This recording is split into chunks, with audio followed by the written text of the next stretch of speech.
As a very fresh freshman in 1963, I approached the English registration desk in the old gym and said, without really understanding what I was asking for, I want Dr. Johnson, Dr. Rose, or Dr. Knight for English 101. When Dr. Johnson said she was putting me in Ms. Greenwood's class, I inquired, is there no room in a class taught by you or Rose or Knight? Dr. Johnson looked up, surprised, and said, oh, you said you wanted one of those professors. I misunderstood. I've been sitting here all day listening to students say they wanted anyone but Drs. Johnson, Rose, and Knight. She put me in her own 12 noon, Tuesday, Thursday, Saturday.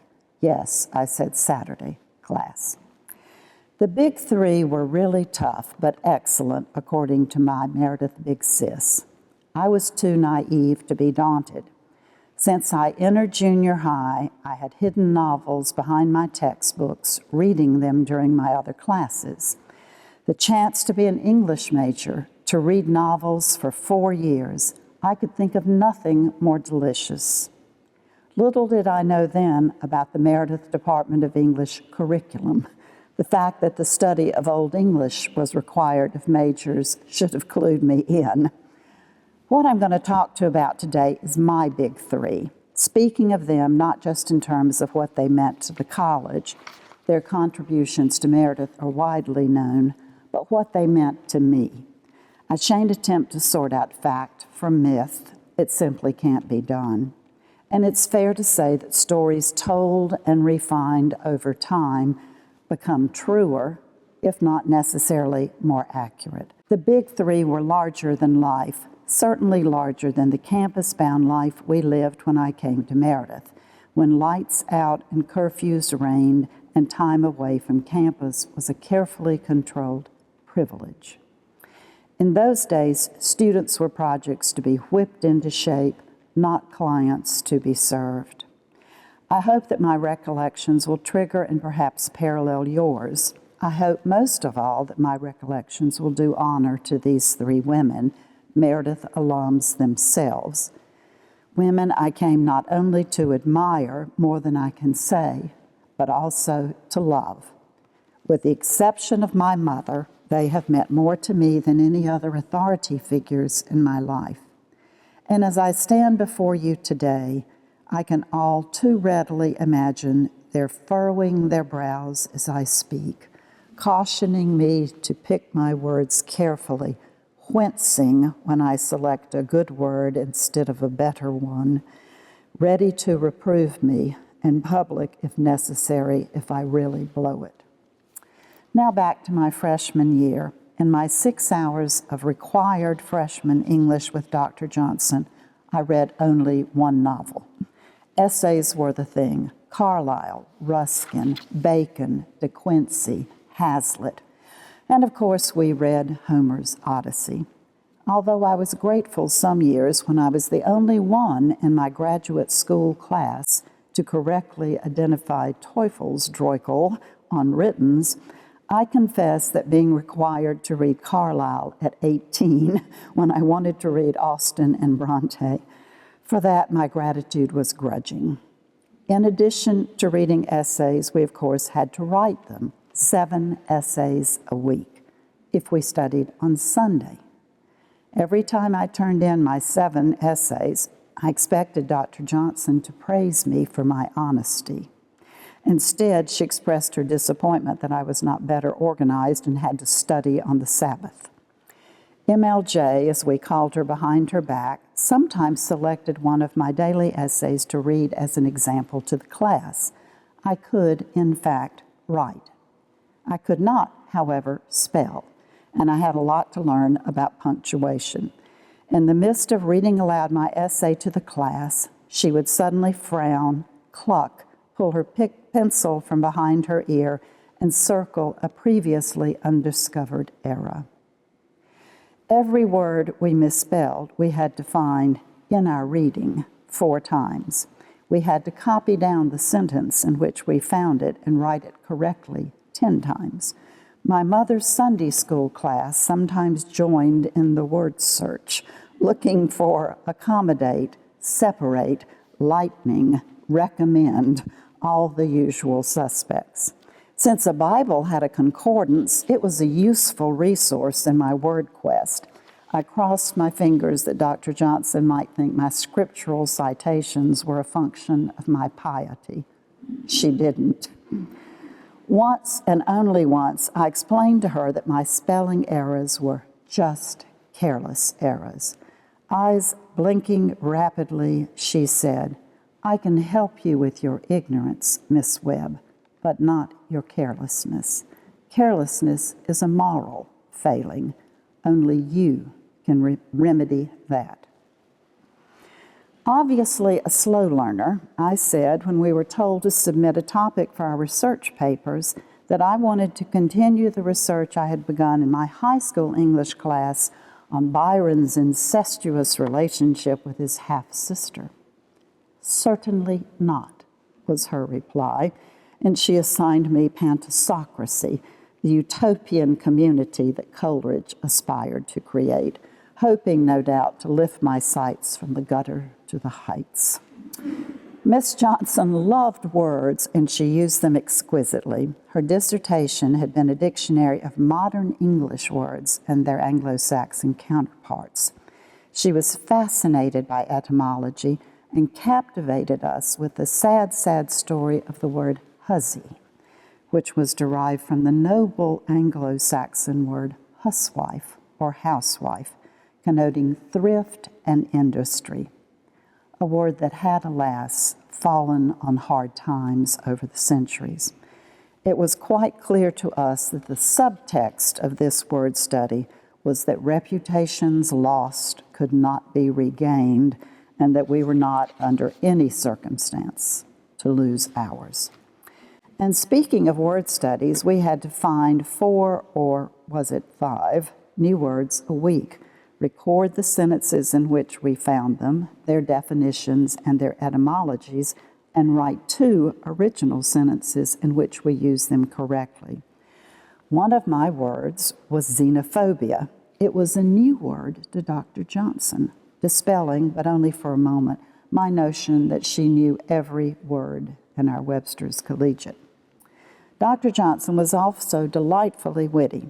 She said, for example, about her unmarried status, that it took an awfully good man to be better than no man at all. She also quipped that though she was Miss Johnson, it had yet to be proven to her that she had missed anything. Ironically, though we were required to memorize Odysseus's words to Nausicaa, "May the gods grant thee all thy heart's desire, a husband and a home, and a mind at one with his may they give." She made sure that we are aware that Homer called these words sweet and cunning, but she made us learn them by heart nonetheless. She was a miss, to be sure, but no misanthrope. She said about dogs that the reason she preferred cats, one of whom she named after Walter Scott's righteous Jeannie Deans, was that the reason she preferred cats was that dogs were always on the wrong side of the door. If you've got one, you know what she means. Teaching the first day after a holiday, she declared, was like pushing a baby carriage uphill in a downdraft with the brake on. She also used her wizardry with words to teach moral lessons. She told us somberly and regularly that if we cheated while at Meredith College, even if we were not found out, written on our diploma, and I'm quoting this, in words invisible to the world, but visible always to you, would be the word fraud. When the student in front of me in Dr. Knight's 221 lifted up her test papers to stack her pages, and I saw an ID answer that I had not yet recalled, I decided to leave mine blank, certain that otherwise the word fraud would pulsate on my diploma perpetually like Poe's telltale heart, because Miss Johnson had said it would. Lateness was not to be tolerated. Once when Miss Johnson's car, a right-hand drive English Ford, broke down, and a policeman pulled up behind her. She got into his car and told him to take her to Meredith because she couldn't be late for class. He did as instructed. Of course he did. Almost as unforgivable as being late was yawning in class.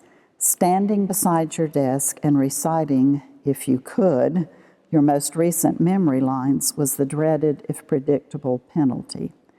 With tear ducts and ears popping, most of us eventually learned to suppress our yawns. Miss Johnson did have a life outside Meredith, though it's hard to imagine how, since it was she who had to grade all those daily essays we wrote, and she who would not work on the Sabbath. It's fair to say that the First Baptist Church received a lot of her energy and that service to an even higher deity than Athena was her goal there. While she described herself as a conservative in her teaching of English, she saw herself as a moderate in religious beliefs. She taught Sunday school at one Baptist church until her bringing a group of African American children from the School for the Blind to sing in a service caused a controversy. She and her loyal friend, Dr. Knight, then changed churches.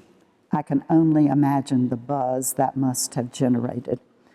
Dr. Johnson went on to serve as a trustee at Shaw University. She was an avowed liberal in her political views and a vocal advocate for social justice. She voted for socialist Norman Thomas, even when doing so necessitated a write-in. She was also an avid and adventurous traveler. She and her father traveled together to Europe for the Baptist World Alliance. They were there, as I understand it, when the war broke out. Some of her most moving anecdotes were of the poverty she witnessed in Central Europe when she returned immediately after the war. These two trips cemented her pacifist views. When my father and I were having one of those heated political disagreements that occurred in many Southern homes in the 60s, he once asked me where I got my fool ideas. I thought for a minute and said, church and Dr. Johnson. Julian Webb himself was no fool. He was way too smart to argue either with God or the head of what we called the Meredith Trinity. Though he had never met Dr. Johnson, and she was, in fact, barely 5 feet tall. After she retired, she continued to teach enrichment courses to a loyal following in continuing ed. On more than one occasion, I got to hear her referred to in her presence as sweet.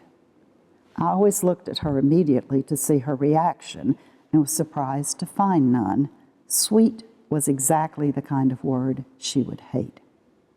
Could she be mellowing? I allowed myself to wonder. Perhaps she was indeed becoming sweet. She who had terrified and inspired in equal measure generations of Meredith women. I think she was. During my sophomore year, I took my next 6 required hours of English with Dr. Knight, Miss Johnson's former student and her devotee. Kempsey, as we liked to call her when we were sure she could not hear us, was not sweet at all and did not aspire to be. She was, in fact, ferocious. Tall, with bright blue eyes that never blinked, she galloped across campus. If you were helping her with an errand, you galloped too. She had, after all, been the president of the Meredith Athletic Association when she was a student here, something we learned from combing the annual from her senior year. She had double majored in math and had been in both Kappa Nu Sigma and Silver Shield. Impressive. Far more interesting to us, however, was that in one photo, she is clearly wearing nail polish. Could it be that she was a real person in those days, we wondered, maybe even a bit vain and frivolous, like us? It was hard. No, it was impossible to believe it, but there was the evidence. In the classroom, she was, as the students say today, beyond awesome. When I was department head, I found a student sitting in the hall listening to her class through the door. I assumed that the student was tardy and feared entering the class late, So I offered to run interference for her, opening the door and negotiating with IKK to let her in.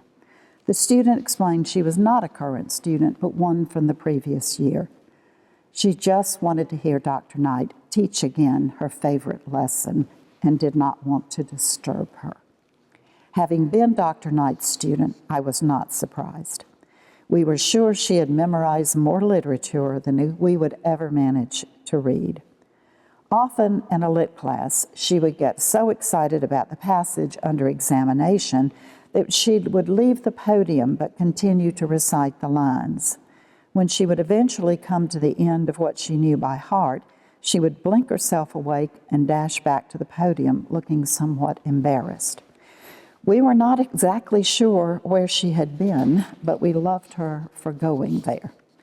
By sharing with us openly her love for language, for literature, she taught us what would otherwise be unteachable.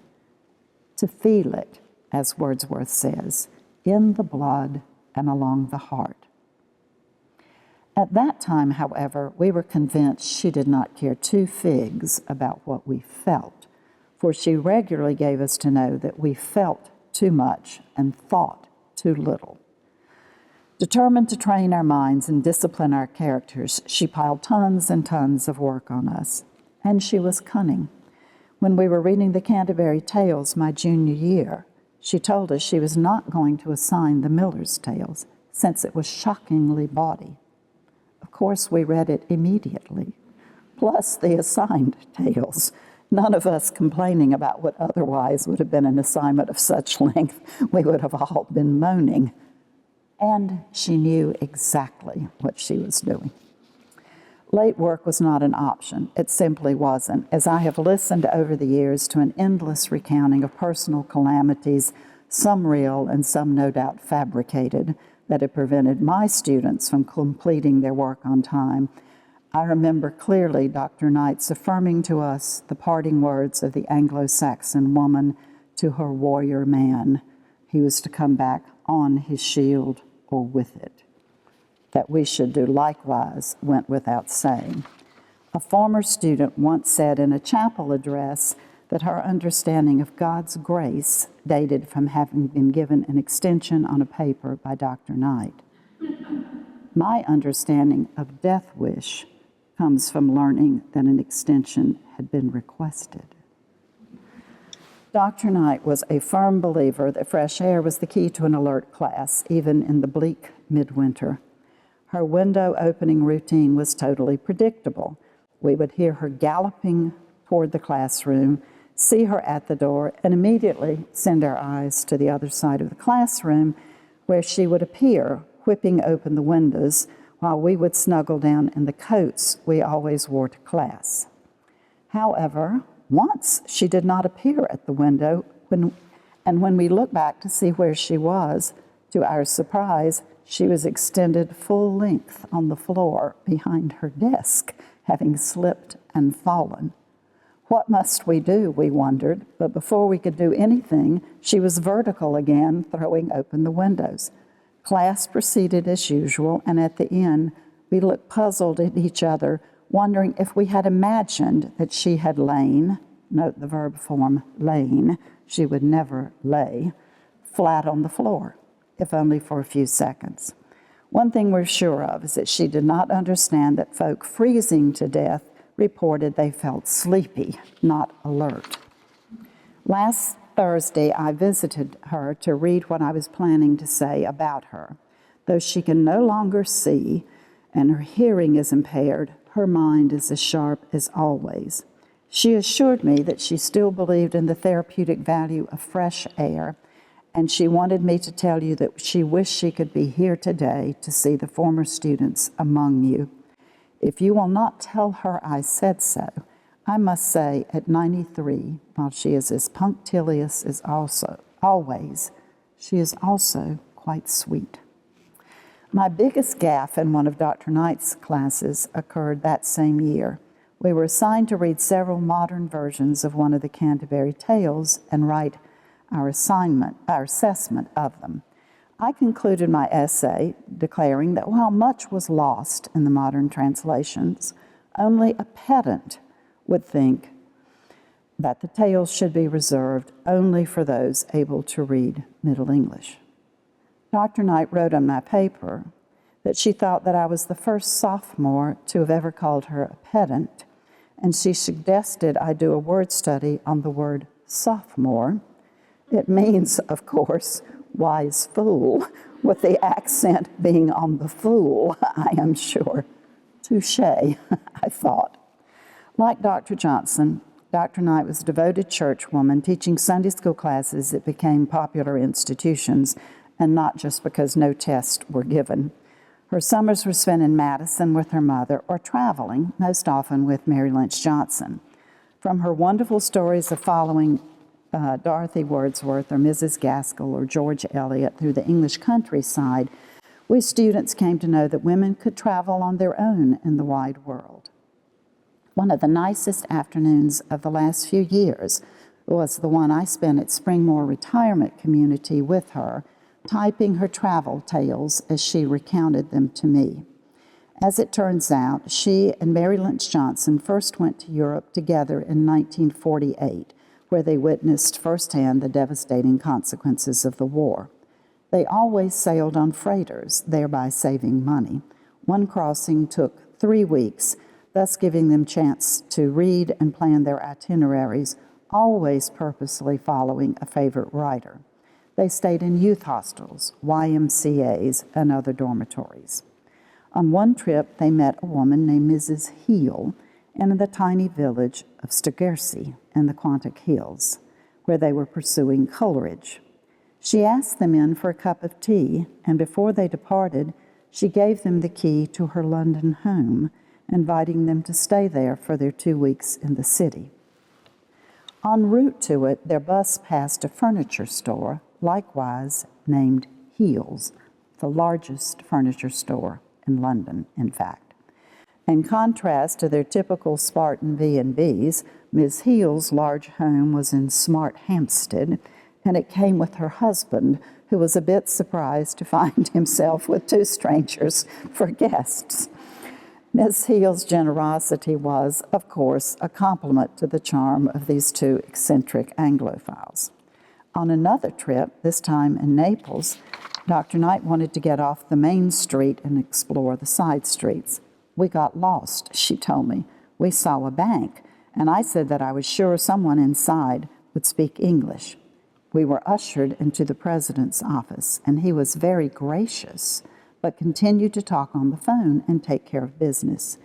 Just when we were sure we were going to miss our ship's departure, we were sent off in the bank president's private car. Of course they were. It was not until my junior year that I got up enough nerve to take a class with Norma Rose, or Nalma, or Rosebud, or Rose Red, or just Red, as we called her in the dorms in honor of the color of her hair. She was always sweet, not to her Meredith students, of course, but to the children she taught in the beginner Sunday school class at First Baptist Church. To her Meredith students, she was formidable, always demanding excellence, always shocked when it did not appear. She demanded it of herself as well as of us. Her perfect Palmer penmanship said it all. Anything worth doing, she thought, was worth doing well. And I hope you noticed that among the pictures that were projected when you came in were note cards in that perfect hand. I don't know about you, but my pulse still accelerates when I see it, since most often I encountered it on my returned papers. Among her comments, the word disappointed appeared most frequently, alas. When a decade or so later I became, don't laugh, her department head, I, a child of the 60s, declared that although I thought we should drop the formal address among ourselves as department members, because I thought the college thought quite wrongly that we were stiff and prissy. I acknowledged that it would be hard, but squared my shoulders and began at first only to third parties to call Dr. Rose Norma. Eventually, when I did call her Norma to her face, the world did not stop, nor did her mouth go downward and her eyebrows upward. After several such boldnesses, she said to me, "If warmth and collegiality are what you want to convey, you should probably stop saying 'yes, ma'am' to everything I say to you." To that, I of course replied, "Yes, ma'am." And we both had a good laugh. By the way, I never left a note on her desk without returning at least twice to proofread it anew, fearful I would otherwise find it marked up in red and back on my desk. Laughter was something Dr. Rose, note how readily I abandoned the first name familiarity, loved to do, sometimes surprising those who had previously only seen her serious side. Though she possessed a keen wit, she loved broad comedy most of all, as her Shakespeare students soon came to realize. Dr. Rose was the most consistently splendid classroom teacher of the big three, while Dr. Johnson and Dr. Knight could occasionally get distracted, forgetting to make an assignment or collect a paper, return papers late, or get off the subject. Miss Rose could not. Though she taught 18th century, Milton, and occasionally Browning, Shakespeare was her man. None who studied Henry IV, Part I with her could forget her swaggering, belly-slapping depiction of Falstaff.